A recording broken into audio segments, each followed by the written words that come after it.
नमस्कार प्यारे दोस्तों, मैं हिमांशु मित्तल आप सभी का तिलक एजुकेशन के इस ऑनलाइन प्लेटफॉर्म पर हार्दिक स्वागत करता हूं। दोस्तों, हमारी क्वेश्चन सीरीज की श्रृंखला में आप सभी का हार्दिक स्वागत है। हम उत्सर्जन तंत्र के 5 क्वेश्चन जो कि लास्ट एग्जाम में किसी न किसी एग्जाम में आरएसएसबी बोर्ड के द्वारा पूछे जा चुके थे, वो क्वेश्चन कर चुके हैं और आज हम वापस से 5 क्वेश्चन करने जा रहे हैं। तो आप सभी पेन और अपना कॉपी लेकर तैयार रहे और क्वेश्चन पर मेरे टिक लगाने से पहले आप एक बार विचार जरूर करें कि इस क्वेश्चन का आंसर क्या हो सकता है। मैं आशा करता हूं कि हमने जो भी चीजें पढ़ी है वो आप लोगों को बिल्कुल अच्छे से समझ भी आ गई होगी और याद भी हो चुकी होगी। दोस्तों, फर्स्ट क्वेश्चन की ओर हम आगे बढ़ते हैं कि देखिए फर्स्ट क्वेश्चन क्या है कि भूख और प्यास के केंद्र मस्तिष्क के किस भाग में होते हैं। कि भूख और प्यास के केंद्र हैं वो मस्तिष्क के किस भाग में होते हैं। देखिए हमारी पूरी बॉडी का जो कंट्रोल सिस्टम है ना, वो तो मस्तिष्क के पास ही है, क्योंकि इसलिए जो भी चीजें होंगी वो कहीं ना कहीं मस्तिष्क से होंगी। और ये चीज हम पढ़ चुके थे जब हमने किडनी के कार्यों का नियमन पढ़ा था। तब मैंने आप लोगों को बताया था कि हमें जब प्यास लगती है, ठीक है, तो किस तरीके से प्यास लगती है इस चीज के लिए हमने एक पूरा प्रोसेस पढ़ा था। किस हार्मोन के कारण ये चीज कंट्रोल होती है, ये सारी चीजें हमने पढ़ी थी।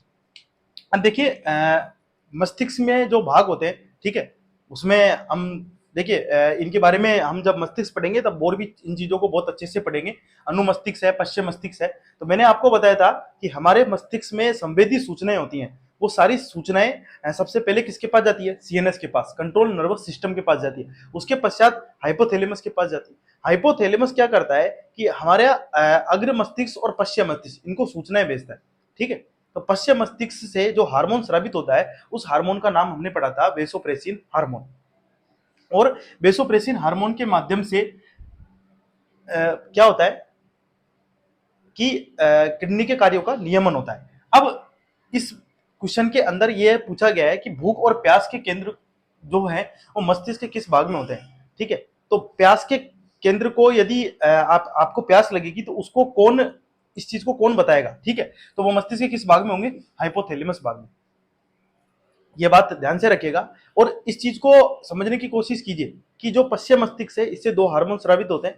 एक है वेसोप्रेसिन जो कि हम पढ़ चुके हैं, दूसरा है ऑक्सीटोसिन जिसको हम रासायनिक समन्वय और नियंत्रण जब पढ़ेंगे तब इस चीज को और भी अच्छे से पढ़ेंगे कि कौन से हार्मोन किस मस्तिष्क से स्रावित होते हैं। इस चीज को हम और भी अच्छे से जान लेंगे। तो अभी के लिए इसका आंसर होगा हाइपोथैलेमस। ये मैंने आप लोगों को पढ़ा दिया है, आप क्लास जाके चेक कीजिएगा। सेकंड क्वेश्चन की ओर हम आगे बढ़ते हैं। अमोनिया, यूरिक अम्ल एवं यूरिया में सर्वाधिक घुलनशील कौन सा है? जब फर्स्ट क्लास यदि आपने जाकर नहीं देखी है तो एक बार जरूर जाकर देखिएगा।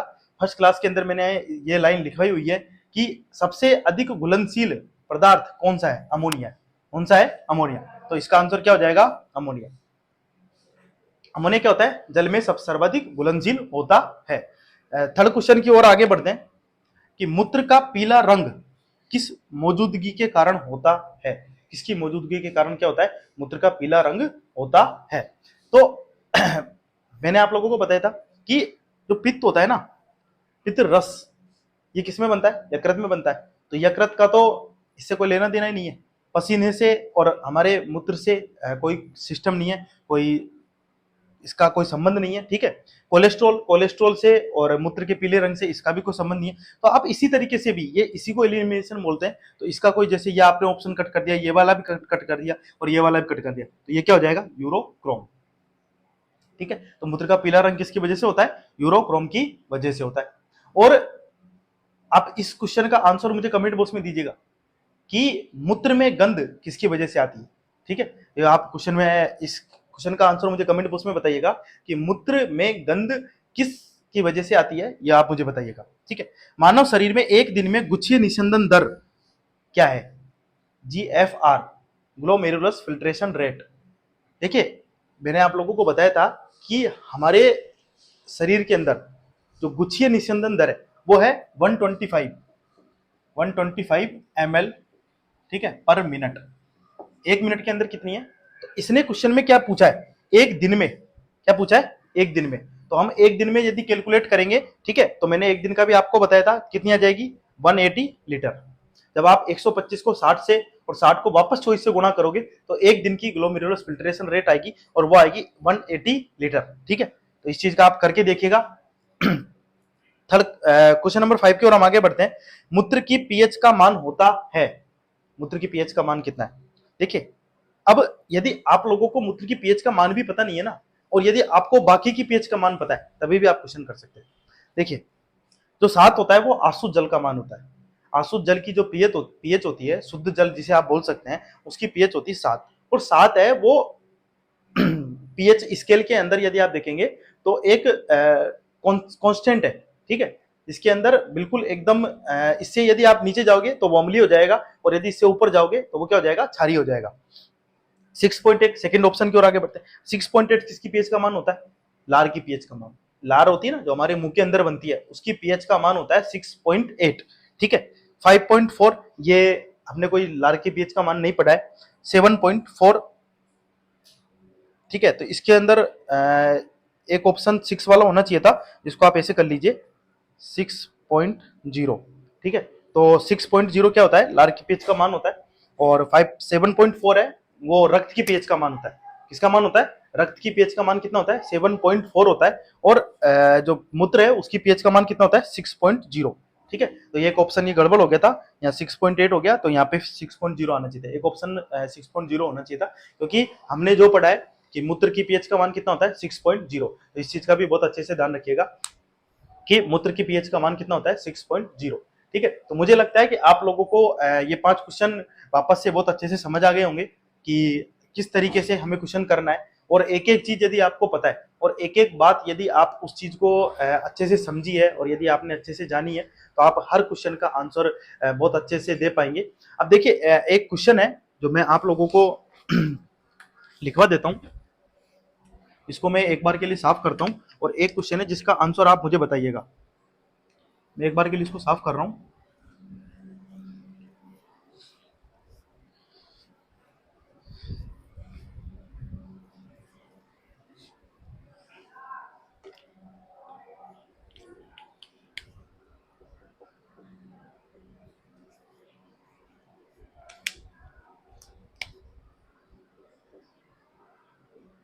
ठीक है, पसीना जो हमारे त्वचा से निकलता है, ठीक है, पसीना क्या होता है?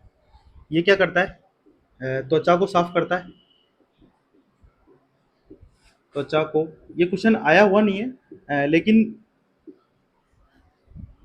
हमें यदि पढ़ा है तो हमें इसका आंसर भी पता होना चाहिए। शरीर के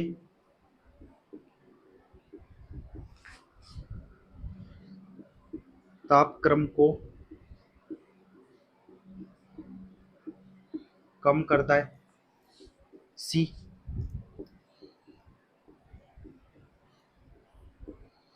उत्सर्जन निकालता है। और डी,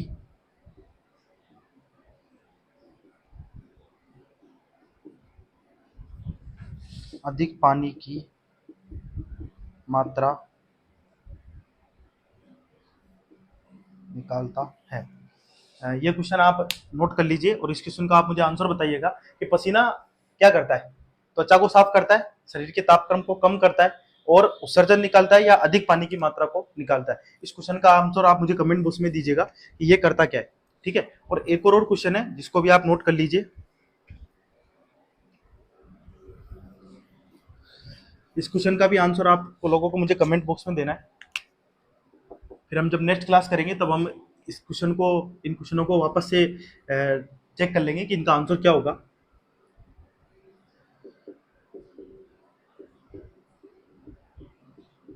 निम्न में से कौन सा हार्मोन किडनी से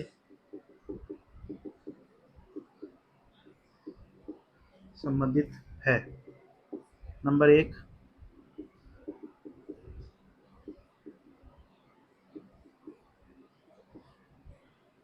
ऑक्सीटोसिन, नंबर 2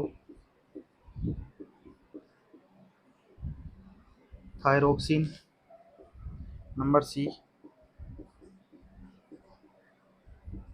वेसोप्रेसिन